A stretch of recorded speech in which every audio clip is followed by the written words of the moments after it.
खरं तर महायुतीच्या सरकारच्या वतीने ॲडव्होकेट आशिष शेलार साहेबांनी या ठिकाणी तुमच्या सर्वांसमोरच जी काही भूमिका आहे ती स्पष्ट केलेली आहे आणि प्रोटोकॉलनुसार सुद्धा खरं तर त्यांच्यानंतर या ठिकाणी बोलणं हे संयुक्तिक नाही आणि त्यांनी आमच्या सर्वांच्याच वतीने या ठिकाणी भूमिका मांडलेली आहे।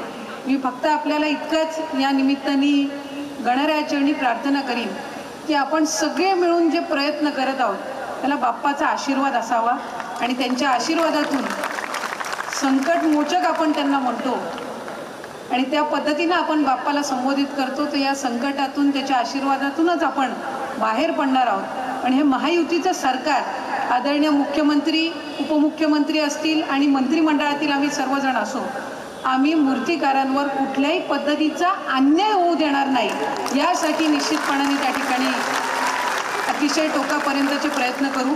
आणि शेलार साहेबांनी म्हटल्याप्रमाणे आजच MPCBला जसं त्यांचं पत्र जाईल तोच जो संबंध मजकूर आहे तो त्यांचीच एक सहकारी म्हणून त्यांनी सूचित केल्यानुसार माझ्याही लेटर हेडवर त्यांचं जसं पत्र जाईल त्याच वेळेला तात्काळ माझंही ते पत्र त्यांच्या सहित त्या ठिकाणी जोडलेलं असेल आणि आम्ही दोघंही त्या ठिकाणी सन्माननीय मुख्यमंत्री देवेंद्र फडणवीस साहेबांना विनंती करू की जी बाब न्यायालयीन आहे तिथं न्यायालयाचा जिथपर्यंत काही त्या संदर्भातला निकाल येत नाही आणि समितीचा त्या ठिकाणी निकाल येत नाही तिथपर्यंत कुठल्याही मूर्तिकार किंवा कुठल्याही कारखान्यावर कुठल्याही पद्धतीची कारवाई ही होता कामा नये।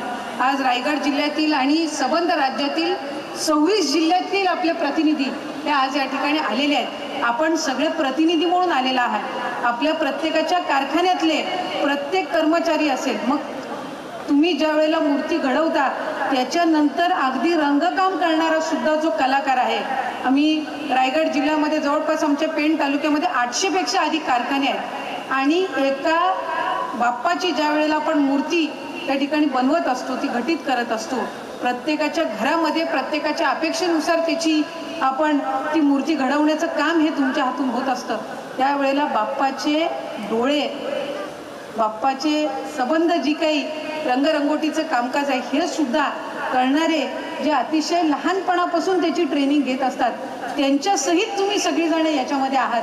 त्यामुळे आपल्या सर्वांनाच बाप्पाचा आशीर्वाद हा आज नाही आहे, गेल्या अनेक वर्षांपासूनचा आहे। कारण जितकी भक्ती ही बाप्पाची आम्ही ज्या वेळेला त्याची स्थापना करत असतो त्यावेळेला करतो त्याच्यापेक्षा कैक पटीनं भक्ती ही वर्षाचे 12 महिने तुम्ही बाप्पाची करत असता। त्यामुळे निश्चितपणाने अन्याय हा तुम्हा सगळ्यांवर कधी होणार नाही आणि महायुतीचं सरकार कधी होऊ देणार नाही। त्यामुळे शेलार साहेबांनी जी भूमिका मांडलेली आहे तीच आमच्या सगळ्यांची भूमिका आहे आणि त्याच पद्धतीनं पुढची पावलं जी आहेत ती महायुतीचं सरकार त्या ठिकाणी उचलेल। मी आपल्या सर्वांनाच जे जे परिश्रम आपण घेतात त्यामध्ये मनापासूनच्या शुभेच्छा देते। बाप्पाचरणी हीच प्रार्थना करते की आपल्या या प्रयत्नांना अधिकाधिक गोड फळ आणि आशीर्वाद हे बाप्पाचे त्या निमित्ताने मिळावे। धन्यवाद। जय हिंद, जय महाराष्ट्र।